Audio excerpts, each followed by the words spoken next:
కస్తూరి రంగరంగా నాయన్న కావేటి రంగరంగా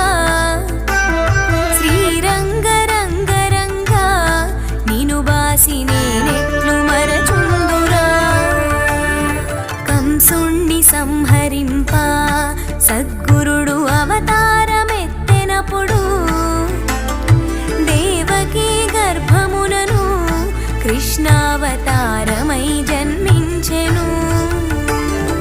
7 రాత్రులు చేరిచి ఒక రాత్రి ఏకరాత్రిగా చేసెను